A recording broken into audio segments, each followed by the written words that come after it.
name? We've known each other for ages. It's right, no, yeah. Yeah, so we've had 3 acts. No, we've had 2 acts, and we've got, yeah. Cheers. Steady on, I'm nervous. We've had 2 acts, and we're having 3 acts in this section. So, this is the last act of this section. So, are you excited?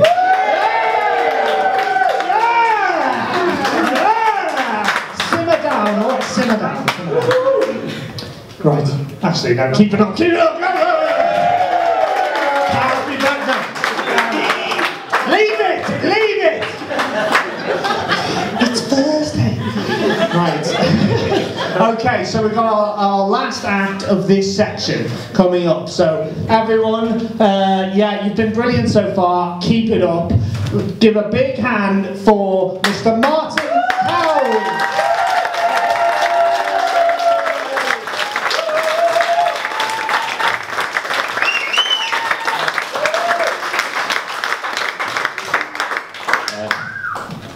Thanks for that patronising welcome.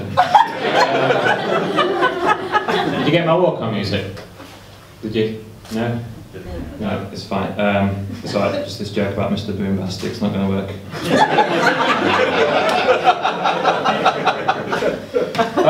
It's fine. Listen, my name's Martin Cowles. I work for a charity called the CRAPS, or the Cat Rescue and Protection Society. And it's a high level.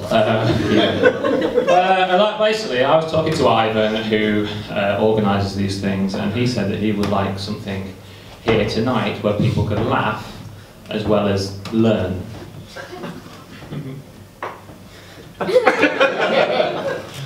Anyway, so I've got this presentation here to do. It's a new one that we're doing. It's called Pause for Thought. The cat has. It's a joke. We have done them in the past, so we do one a year. So 2 years ago we did like a neglected cat drama called A Sorry Tale, and then last summer we did a really popular series focusing just on Oriental species called Chinese whiskers. Listen though, look, don't think this is just going to be like 10 minutes of cat puns.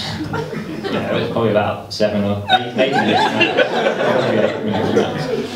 It's a new presentation, so I'm really nervous that I might stumble a bit on it, but I want you to treat me like a teacher tonight. I don't mean like find one minor flaw in me and mercilessly bully me. Mental breakdown. I mean, I'm going to try and make it, you know, like all good teachers, make it fun and interesting, you know, and not have an affair with a classroom assistant, like all good teachers. Because learning is fun. I think that learning should be fun. Sometimes I teach some of my other classes, and I say learning's fun, and they all do like an L. It's nice, it's a lovely thing. Look, it's quite highbrow tonight, because obviously I work for a cat charity, you don't, and I'm using some words and maybe things that you don't understand, because obviously you're not as clever as me. But we'll have like a time for questions at the end, alright, so save them for there. Alright, I'm going to go in now. Like I said, anything you don't understand is quite highbrow, okay? Just take the elastic band off. I'm going to do it now. Cats have 4 legs, 1 at each corner. Another leg, called the tail, sticks up from its bottom. This leg is very sensitive and does not make a good handle with which to pick up the cat. You will not like it even if you are drunk, and it seems like you will.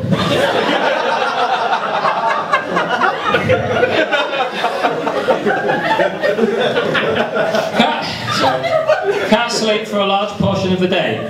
From my experiments, I have found that cats are napping for approximately 80% of their first life and around 100% of the other age. Levels of affection and interest in their owner remain unchanged throughout. To show love and affection, cats will present their owners with dead, mangled and tortured small animals. That's not something to laugh at. Guys, the animal has died. Whilst human females seem to readily acknowledge this behaviour in felines, gentlemen should not make the mistake of thinking that gifts of this nature are ideal for prospective lady friends dating websites. In spite of them being both A, cheap, and B, easily postable, they often deteriorate in transit. A popular phrase is curiosity killed the cat. In fact, as a death statistic, curiosity sits way down the list behind old age, traffic incidents, being swung around the head to measure room size, low self-esteem, and a broken heart. Curiosity is actually responsible for only one known cat death, when the curiosity of Kerry Katona caused the untimely demise of the careers of the members of Atomic Kitten. Really some audience participation now, and don't be afraid to join in or it's not going to work. I know it's a comedy night and you're afraid that I'm going to pick on you. I'm not. Just get involved, otherwise it's not going to work, okay? Alright, hands up here, who's got a cat? Oh my God. It's got to be alive. Good. Whilst the domestic cat is very popular in all our households, we all know that he has much bigger and less domesticated cousins that we sometimes see on our televisions. That's right, the Thundercats.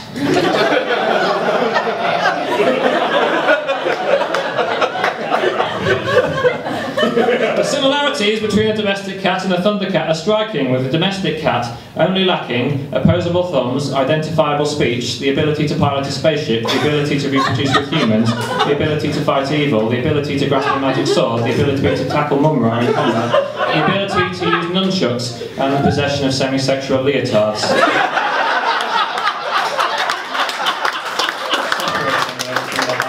Relatives. It should be noted also that in not a single episode of Thundercats did anyone lick their own or anyone else's eyes. Although Thundercats arrived on this earth after going through a time-defying deep freeze, cat owners should be advised that their pets are unlikely to survive any similar process. Even if you are drunk, and it seems like you will. Right, I've got a picture of my cat here now to show you, which I think will be nice. I did ask for like an overhead projector, but apparently not a big name, so I'm just going to show you now on a piece of paper. Hopefully you'll see all the detail. There it is.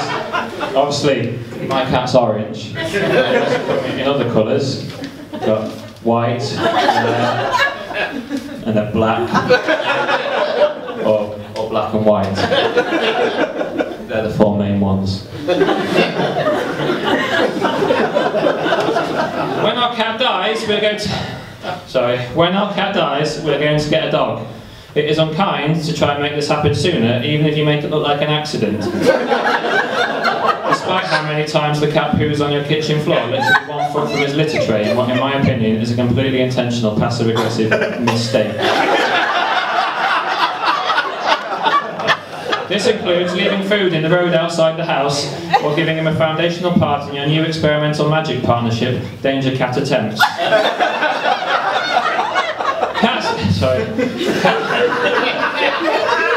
Cats are very popular on the internet, on social networking sites such as Twitter, as well as on the internet. As well as on the television, sorry. Internet safety is very big in the news at the moment, and youngsters drawn online by the initial pull of amusing cat pictures should be taught about the dangers of people online who are not who they say they are. For example, of people who pose as intelligent adults, then still invite you to play Candy Crush Saga. A very famous cat on children's television was called Bagpuss, who periodically woke up and talked to the toys and objects around him when they temporarily came to life.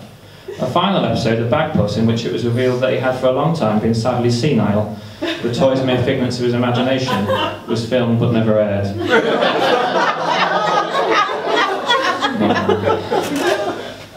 Apart from when they're reproducing, cats hate all other cats and gather to fight regularly in the evenings, giving Chuck Palahniuk the inspiration for his iconic novel and later feature film, Fight Club.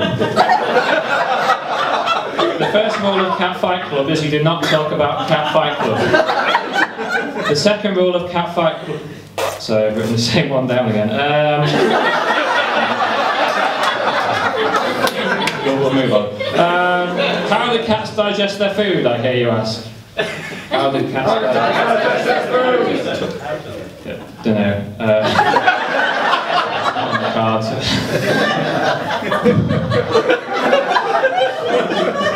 Nearly done. Cats like mice, but not in the way that I like my wife, or the way that I like motorway cops. More in the way that I like beef. If a cat has explosive diarrhea, it is wrong to shut him in the kitchen overnight. I imagine that it would turn his furry bottom into a giant brown paintbrush with which I imagine he would probably create an abstract composition with the guests arriving shortly. When cats are sad, they will leak wee in all sorts of places. I imagine that one of these places could be your legs in the middle of the night. And I imagine you could wake up panicking that you wet the bed again. That you wet the bed for the first time. God, you wet the bed. Horrible. Cats are well known, this is absolutely true, for sensing when people are going to pass away, and will often go and sit next to a dying owner. If you consider that they sit with people quite often, as an accurate first aid warning sign, this lags far behind the cocky fatality poster boys such as chest pains or slurred speech. And I imagine the panicky phone calls to the emergency services based on this evidence alone will be ungraciously dealt with. Rudely dealt with, to be honest. When some pets die, it is acceptable to flush them down the toilet, such as fish, mice, hamsters or smaller guinea pigs. This is unlikely to work with a cat, even with the age of a mop or broom handle as a poker, and will probably lead to the essential replacement of your toilet and the creation of a terrified plumber who will seem unhappy to be in the same room as you. And more often than not is called away on an emergency.